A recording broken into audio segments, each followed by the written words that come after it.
Bukas guys, may special na puja bukas.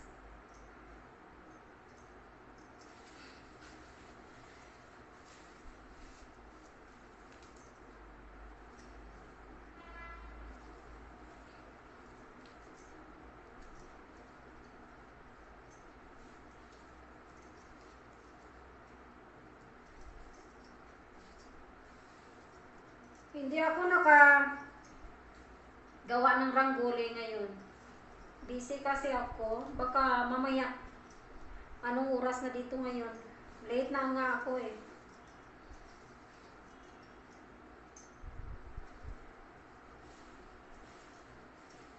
Alam nyo guys, kung ano kaming oras pupunta bukas sa sa temple.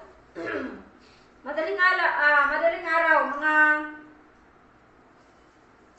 mga alas 3, madaling araw kasi nga maaga kaming pupunta.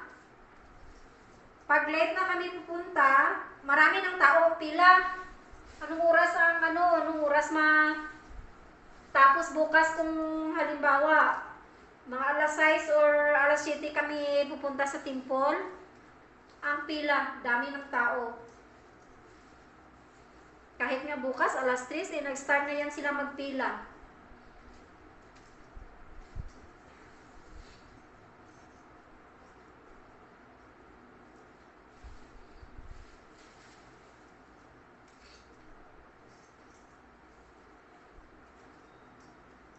Ang amoy, itong bulaklak may amoy. Iwan ko kung anong tawag dito sa atin sa Pilipinas.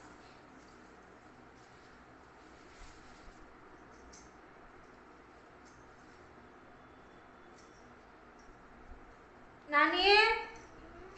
Give me the scissor, Nana.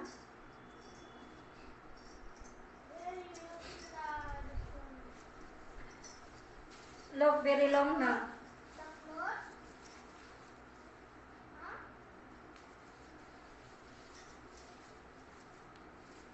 What, Nana? No, I don't want that. From kitchen.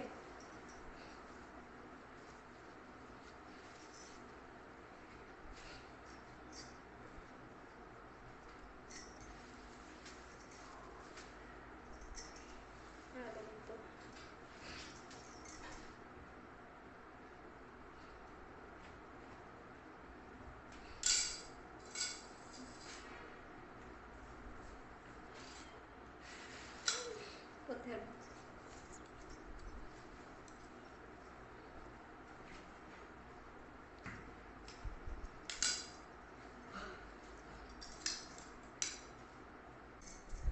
Ito na po ang nagawa ko sa sa 3 kilo ko. Mayroon pang extra. Ayan. Ito naman ang ang dahon ng neem tree. Ihahang din namin yan sa sa labas. At saka dahon ng minggo. Kasi guys, ito daw ang dahon ng minggo at saka neem tree leaves, pang protection daw ito sa mga usog, mga bad eyes.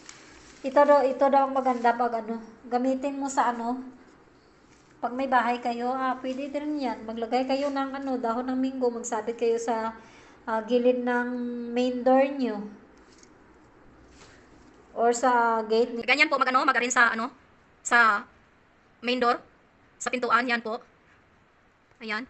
Yan ay prayer room namin. So sa gilid mangga, sa gitna. Depende yan sa inyo kung saan anong isasabit niyo diyan.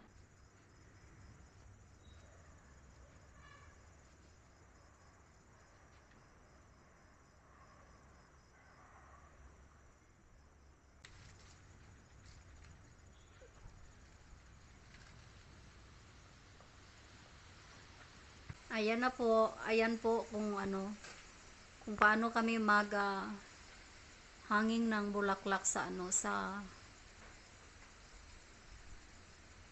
pintuan, sa taas ng pintuan. Ganyan po. Ito ay mangga, dahon ng mangga at saka neem tree leaves.